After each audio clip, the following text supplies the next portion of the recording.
to video number 5 in our 10-part series talking about creating a demand for your DJ services with Dr. Drax. Drax, we're talking about selling in this one. And one of the things is we've talked about excellence and a need to be great at what we do. And I think really that today the buying experience is really, really important when it comes to having that excellence and such, and that would help to build that demand. Let's dig into that. Selling well. Let's talk about that. Jeff Gitomer says, nobody likes to be sold, but everybody likes to buy. Why do they like to buy but not be sold? Because sold implies manipulation, sold implies coercion, forcing them into a path they don't want to go. In the absence of value, everyone shops on price. If you don't understand that principle, you really need to do it. We all do, yeah. Exactly. You know, if you perceive no value difference, you're not going to pay more unless you're an idiot and you just want to pay more to tell people how much you spent for your item. So you want to understand how to overcome objections, which means you've thought about the typical objections that will come up, and you've got a reasoned out, well thought out response to that reinforces a positive message and ends with a question. The most important thing I find with sales, end with a question, because the person who asks the questions controls the narrative. So remember that. The one that asks the questions controls the narrative.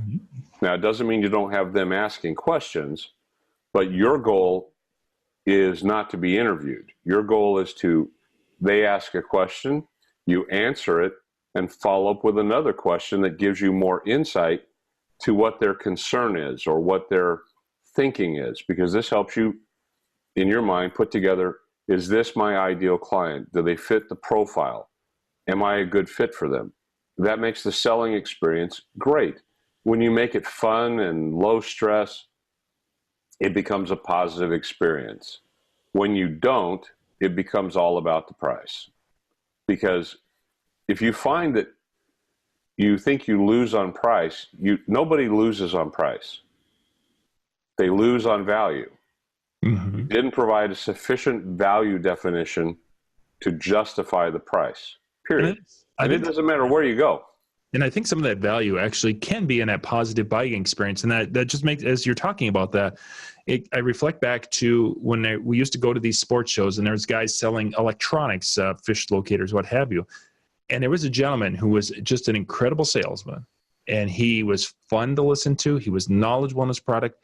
And by the time he was done with this presentation with a dozen of us around, we were all buying. We had no idea. We assumed that the price was good, but we really didn't care because he was knowledgeable. We enjoyed our time with him, and he answered all of our questions and made it such a positive experience, we couldn't get our credit cards out fast enough.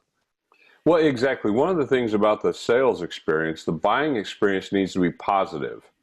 A positive buying experience will almost always push past pricing barriers because you're answering the value propositions before they're really asking them. Very true. That's exactly. And so what you want to look at is, what is your unique selling proposition? What is the value you bring that I bring that John Young doesn't bring?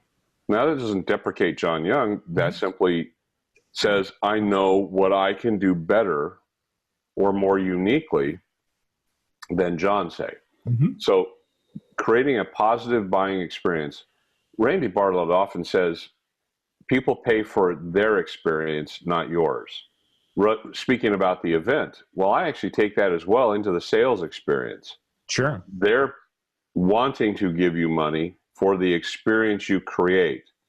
Because if you create a dry, boring, plodding sales experience, they're going to think, is this what our event will be like? Yes. So have a fun, happy, upbeat sales experience. Make it wonderful. Make them go, wow, we've been talking for 30 minutes. It seemed like 5. Seemed like 5. A positive selling experience is nothing more than a mutual conversation with two people with shared objectives. They need entertainment. You want to work. Make it fun and make it about a shared positive experience.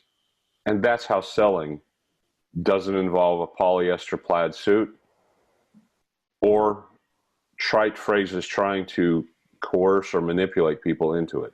Yeah. Make it fun, make it positive, people buy. Because again, in the absence of value, everyone shops on price. And no one likes to be sold, but everyone likes to buy. Good stuff. Good stuff.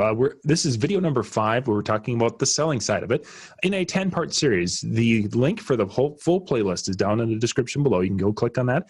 If you're watching that playlist right now, we're going to be going to video 6 in a little bit, and we're going to be talking about specifics now on how to dazzle and create that demand for your services. The first one we're going to talk about is something you may not be thinking of that should be the first one in our 3-part little mini session in this on how to dazzle. We'll be right back with number 6.